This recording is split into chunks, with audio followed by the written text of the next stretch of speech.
Hello, book club. Oh my God, I can't wipe the smile off my face. I'm so happy. You know, we're reading my all time favorite book ever for book club. And then on top of that, I saw in the comments that some of my longtime followers are joining us for this. Some of the ones I love so much from our very first book, the Little Paris Bookshop, have come back to do Circe with us. That means the world to me. I love our little cozy family here.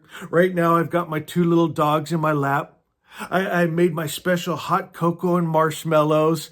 And I would ask for you to try this because reading is so much more than just the story itself, even though obviously the story is so beautiful, but it's also the time, the life that we spend together. And that's why I grab my dogs. I get my cocoa and marshmallows. I like to light some candles. I like to come into my library, create that atmosphere. This is a moment for me to sit down and truly enjoy life. Nothing to be rushed.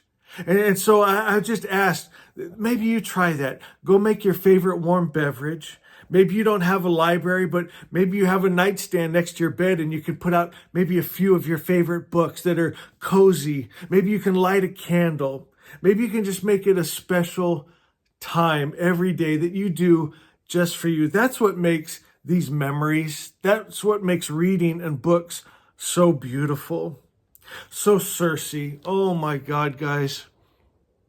I was wondering, because you guys, I've read this so many times. My book is like falling apart because I love it so much. And I wanted to share like that excitement of the first time I read it with you guys. But you know what? I've fallen more in love with it. I don't know how many times I've read it, but as I just read chapter 1 to share with you guys, I fell more in love with Circe. And you know what it is? It makes me think of Jane Eyre, one of my favorite classic books. Why did I love Jane Eyre so much? Because we grew up with her. We saw her as a child, right? And you're rooting for her. You wanted to protect her as you felt the injustice of what was happening to her, right? And that's what I felt with Circe. So right off the bat, every time I read the first line, I love it. It says, chapter 1, when I was born, the name for what I was did not exist. She was the first witch, and the gods ended up being really scared of her and her siblings. Matter of fact, they decreed that her mom could have no more children with Helios because they were scared of her powers. My friends, and I love that. Oh my gosh. So it starts to bring up so many emotions. First, let me start with this. It makes me think of Socrates, one of the greatest thinkers of our time, right? He would take a subject and then bring in a lot of other great thinkers. And they used this method where they would question and answer, right? They'd question everything and they'd break it down to its very fundamental, right? To its very substance, to try to get the truth out of it. What is truth? What is lie? What is reasonable? What is unreasonable? And he did that with the gods. That's why Socrates was put to death. One of the greatest minds of our time, right? He was the Einstein of his time. And they put him to death because they said that he was polluting the minds of the youth, right? He was dangerous to society because here's what he said, and this goes perfect with Circe. He said that Greece needs better gods, because they shouldn't even be called gods because they weren't good, right? Like we talk about here at the Order of the Magi, they get jealous, angry, they're tricksters, they're warring, right? They're narcissists. They're not good they wouldn't even be good people, much less gods. And people are putting them up on a pedestal, worshiping them, modeling their lives after them. And he said Greece could be so much more beautiful if we just got gooder gods. So they sentenced him to death. And this is something I saw, kind of this correlation you see with these types here. There's like an archetype. The people loved him so much. Even the guards, they said, we'll help you escape, Socrates. Don't worry. But he wouldn't do it. He said, you know what? They can kill this body, but they can't kill who I am. That's why his words live on to this day, because they're truth. And he had tapped into that. He knew what he was, an immortal soul. And it broke the people's hearts. They tried to reason with him, which I wish would have worked. They said, you got kids, Socrates. Don't let them do this to you. But he was trying to make a grander point. It makes me think of Jesus. He could have got away, right? But he wanted to show you can't kill what I am, right? It's that soul that lives on. And you see, all throughout history, every time someone butted up against the gods, the government, the society norm, they wanted to kill them. There's a lot there, but I won't go on because there's so much other I want to talk about. She talks about her mother, which just broke my heart. A mother that cared nothing for Circe. But at the same time, this is Madeline Miller making us fall in love with Circe, right? You wanted to take the little girl, the little goddess, and protect her. You wanted to punch those gods in the nose for being mean to her, right? You wanted to stand up for her. You wanted to tell her, you're special, you're great, you're better than those gods. She says, I do not know which she treasured more. The luminous beads themselves are the envy of her sisters when she wore them. So Helios would give her mother, every time she birthed children, a set of amber beads. And it was like just something to show how great she was, right? To stand above her sisters and the other goddesses to show, look what Helios gave me. And so she cared about the beads, and she cared about the envy of others. Circe said, I think she would have gone right on collecting them into eternity until they hung from her neck like a yoke on an ox, if the high gods had not stopped her. For by then they had learned what the four of us were. They were scared of their power, of their witchcraft, right? So they put an end to it. So it's the first time she ever saw her mother weep.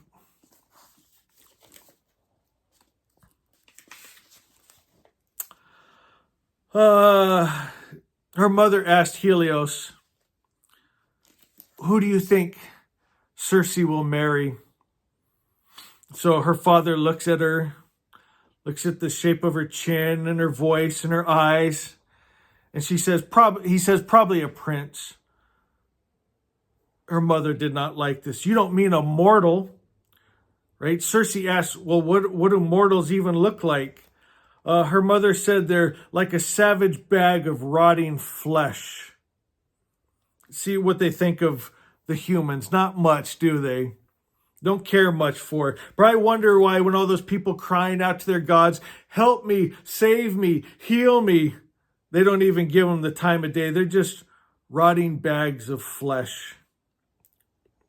My mother did not argue.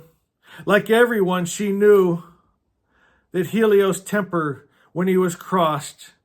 However gold he shines, do not forget his fire. Right? It's that anger of the gods. Don't anger them. And their punishment, right? It'll last for eternity. Their hate and their anger last for eternity.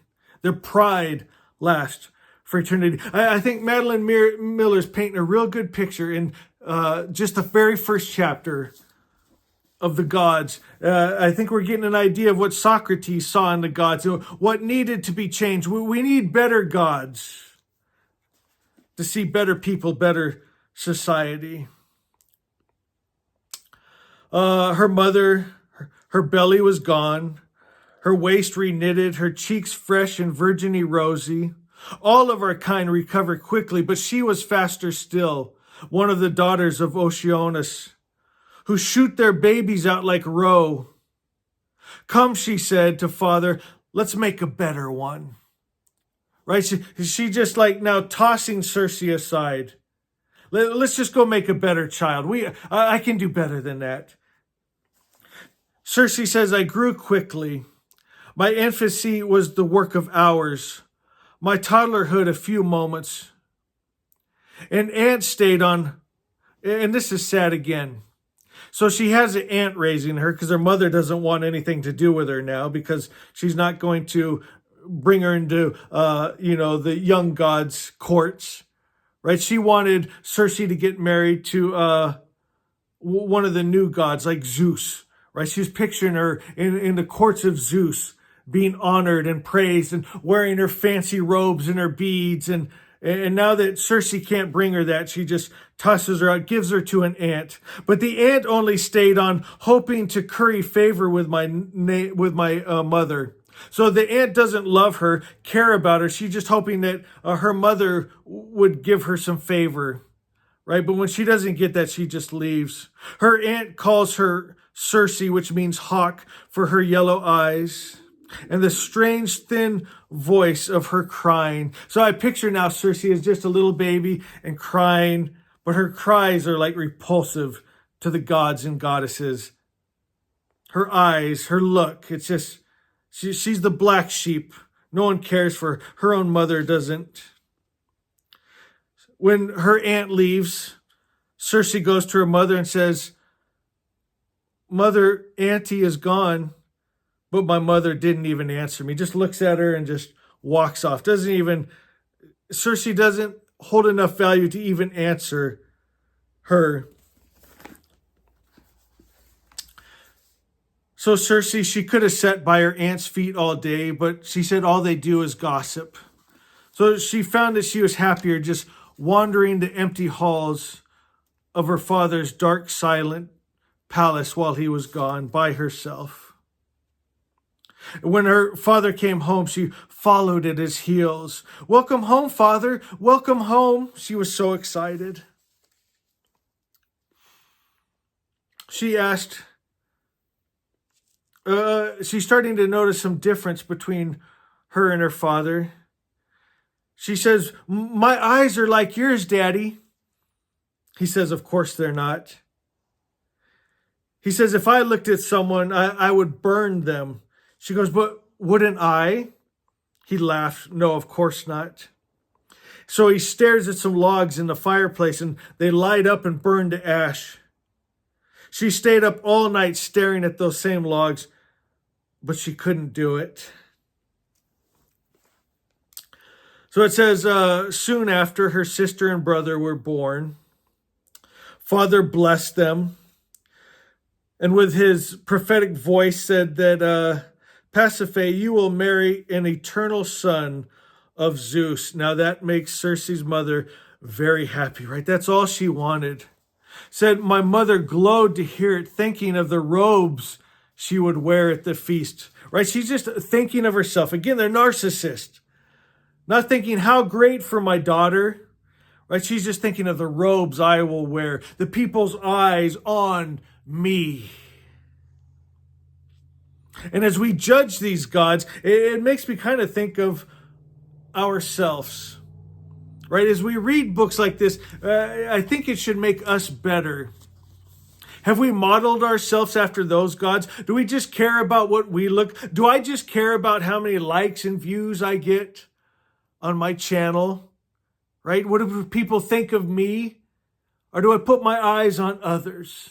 What's best for them? My love for them? Do we take our eyes off ourselves long enough to see others? I think that's important. And that's a beautiful thing about books. I think of it like, like those ink blot tests that they give you, like at the psychiatrist office, right? And they'll hold up an ink blot and say, what do you see? Right? And one person will see a beautiful butterfly over a meadow. Another person will see mommy killing daddy with a knife and blood. Same dot, but what does it bring out of you? I think of tarot cards, right? They're really just the same as like Carl Jung's different mandalas. What do you see in them? It's kind of brings out what's in your subconscious mind. And as these things come out, instead of trying to hide them in the dark, let's look at them and make them better. Let's do better. Let's be better. Says her brother and sister, of course, are beautiful. Their mom loves them. They love to sneer behind Circe's back and in front of her too also. She says her eyes are yellow as piss. Her voice is screechy as an owl. She's called hawk, but she should be called goat for her ugliness. Again, this just makes me fall more in love with Circe's character.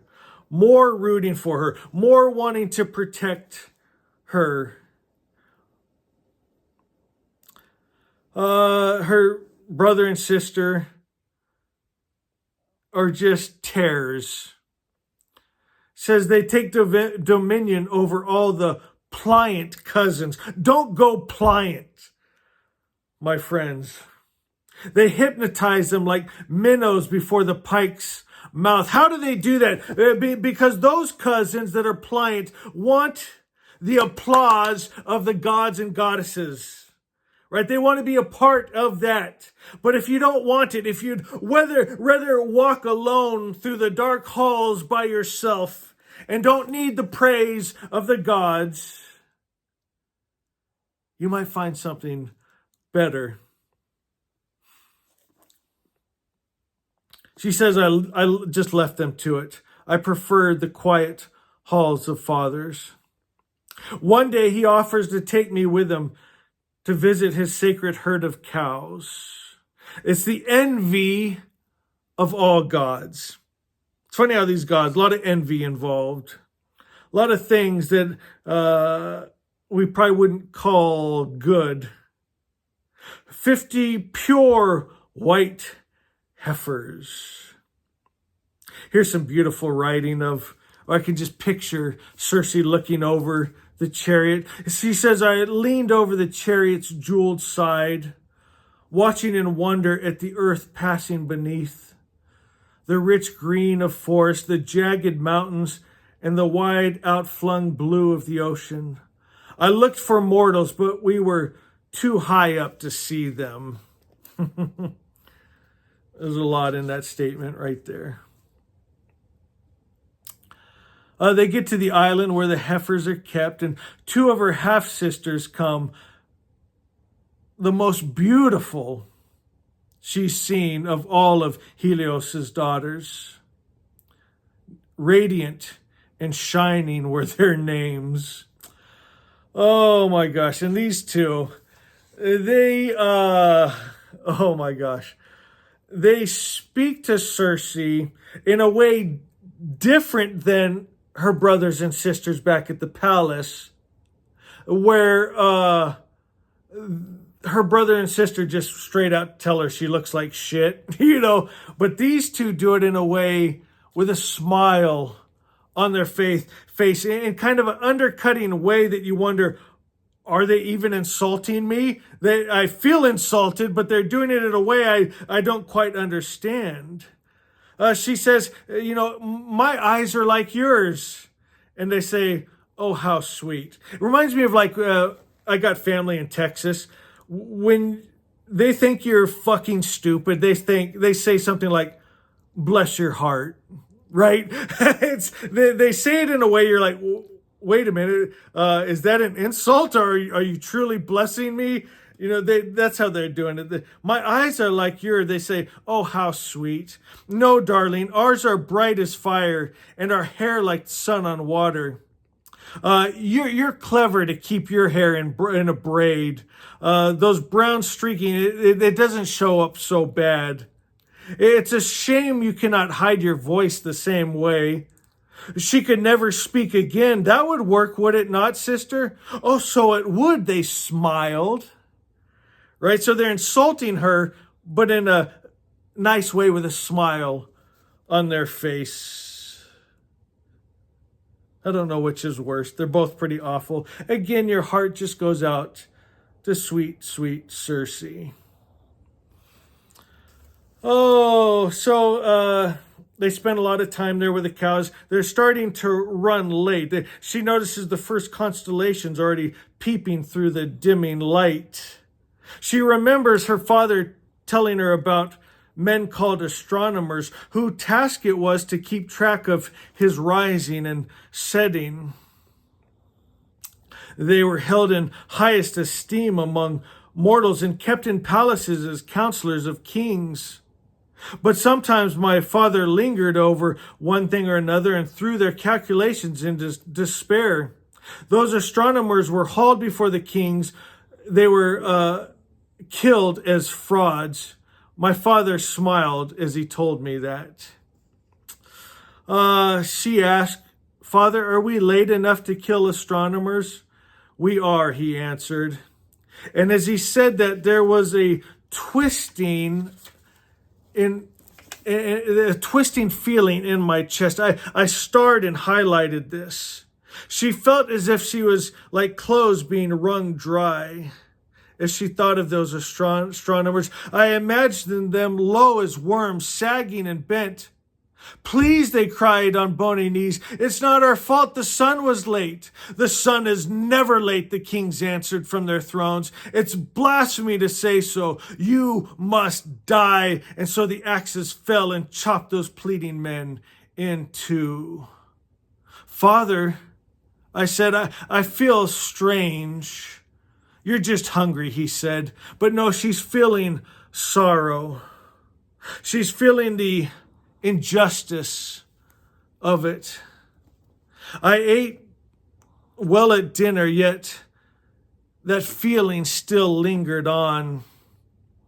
Her brother and sister begin to snicker at her. What's wrong with you? Did you swallow a frog? Then her mother comes over.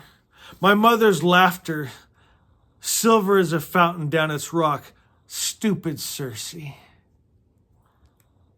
Right? They call her stupid for having a conscience, for feeling that's unjust, that's wrong, for feeling sorrow for the mortals. Very last paragraph I starred, highlighted, and tabbed. Says, such were my years then. I would like to say that all the while I waited to break out, but the truth is, I'm afraid I might have floated on, believing those dull miseries was all there was until the end of days. What a way to end chapter 1. I would have liked to believe I was just waiting to break out. But the truth is, I'm afraid I would have just floated on believing that's all there was.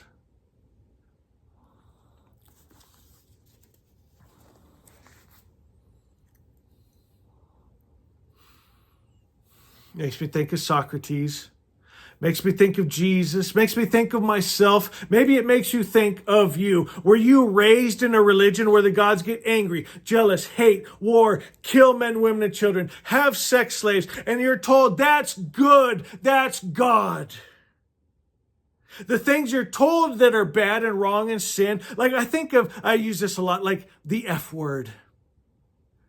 The worst thing you could do, right? To take the first letter of for under consent of the king, or for unlawful carnal knowledge, take the first letters of that and say that, oh, that's horrible, right? To smoke a cigarette.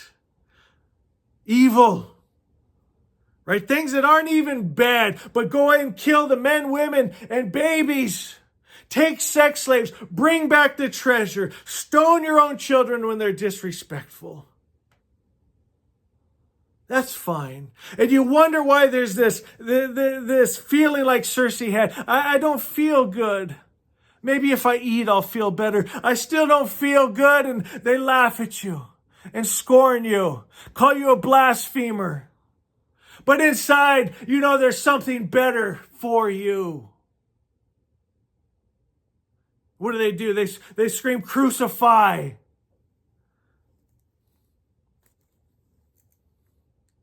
Just want you to shut up. Quit rocking the boat. Quit going against society. You don't fight against Greece. You don't fight against Rome. You don't fight against the Bible, the Quran, the Gita. They tell you to strap bombs on yourself, go blow up innocent people for you'll get 70 virgins. Right? Just a big lust fest when you get to heaven. Wine flowing. You'll be like the gods. I want a gooder God. Something in me feels there's something better. This kind of emotion Circe draws out in me. I don't know if anyone else. I don't know if maybe you've already turned off the video. Who's still there with me at 26 minutes, hearing me look in like I'm looking at that dot or one of the mandalas of Carl Jung, bringing out what I feel inside. Do books do that to you? Does Circe make you feel anything?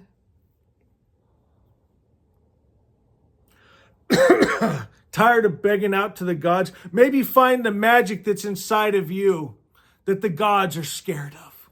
You know, that man's mind is our superpower. You know, lions have teeth and claws. We have minds that we can do anything. My God, if you ever doubt yourself, think about man. Don't always do the best with their minds. But if they wanted to make a bomb to blow up the whole world, they did it. They want to come up with ways to communicate. This message, this video is going to every country in the world right now. People can hear my voice. My voice is going and my image is going through the ether all around the world. You know how people did that with their minds? All the great inventors and scientists have told us how they do it. They go to that place between awake and asleep where they shut off everything they were taught and told, all their Bible studies, all their schooling. You ain't going to find these things in a book at a school that you pay hundreds of thousands of dollars for. You're not going to find it in your Bible classes, in your churches, in your mosque, in your temples. You're going to go inside that place between awake and asleep where you tap into that mind, that superpower. And you know what you'll find out there? That God is just good. You've been lied to. And you're not a little worm that has to beg those gods, roll around trying to make deals. I'll stop doing this if you'll just do this for me. My God, you're so much more powerful than that. My God, my God. Chapter 1 of Circe. What a book. And we're only one chapter into it. All right, guys, I hope you enjoyed that.